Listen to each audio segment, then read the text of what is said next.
Assalamualaikum warahmatullahi wabarakatuh.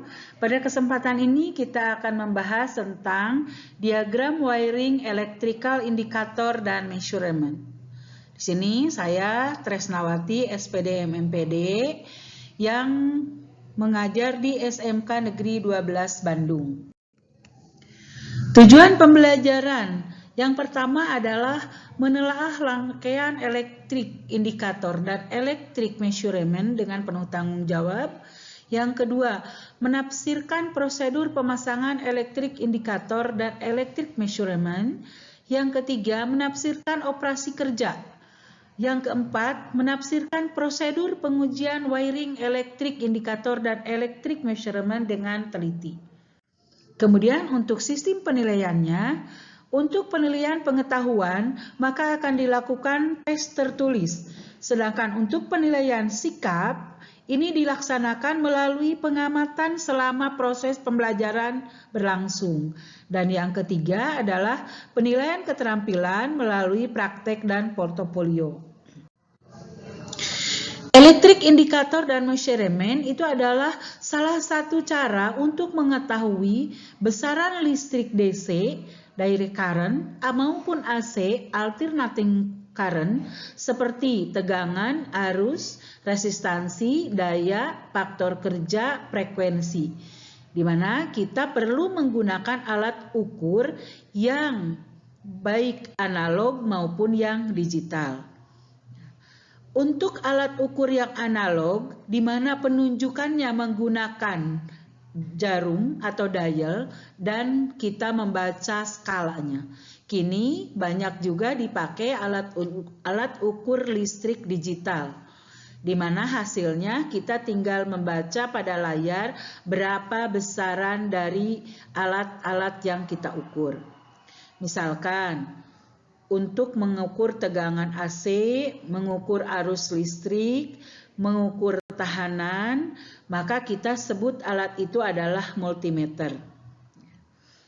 Kemudian banyak istilah ataupun definisi yang digunakan pada saat kita melakukan pengukuran listrik. Yang pertama, apa sih itu alat ukur? Alat ukur adalah perangkat untuk menentukan nilai atau besaran dari kuantitas atau variabel. Kemudian yang keduanya adalah akurasi, yaitu kedekatan alat ukur yang ada dalam indikator dengan variabel yang sebenarnya. Kemudian presisi itu adalah hasil pengukuran yang dihasilkan dari proses pengukuran atau derajat untuk membedakan satu pengukuran dengan pengukuran lainnya. Kemudian yang seterusnya adalah kepekaan atau rasio, di mana ini adalah tanggapan alat ukur terhadap perubahan input atau variabel yang diukur. Resolusi adalah perubahan terkecil dari nilai pengukuran yang mampu ditanggapi oleh alat ukur. Kemudian pastinya setiap kita melakukan suatu proses pengukuran, maka akan terjadi kesalahan atau penyimpangan. Dan ini ada yang disebut dengan toleransi. Artinya penyimpangan-penyimpangan yang masih dalam batas yang diperbolehkan, baik ke batas atas maupun batas bawah. Ukuran standar kelistrikan. Pada saat kita melakukan pengukuran, sangat penting sekali kita mengetahui acuan atau penerapan dari alat ukur yang diakui oleh komunitas internasional. Peneraan itu sendiri di sini ada 6 besaran yang berhubungan dengan kelistrikan, yaitu standar ampere, standar resistensi, standar tegangan, standar kapasitansi, standar induktansi, standar kemagnetan, dan standar temperatur. Nah, kita lihat, ini salah satu contoh alat ukur yang biasa digunakan di kelistrikan. Pertama, kita akan mengetahui dulu standar ampere. Nah, menurut standar internasional, yaitu arus konstan yang dialirkan pada dua konduktor di dalam ruang hampa udara dengan jarak meter. di antara kedua gaya penghantar yang menimbulkan gaya 2 kali 10 pangkat min 7 Newton per meter panjang.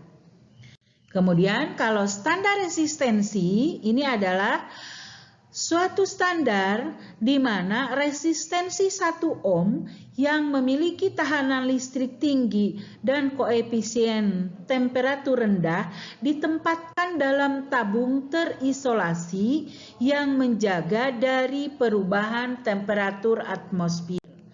Sedangkan untuk standar tegangan yaitu suatu tabung gelas Weston yang mirip huruf H memiliki 2 elektrode.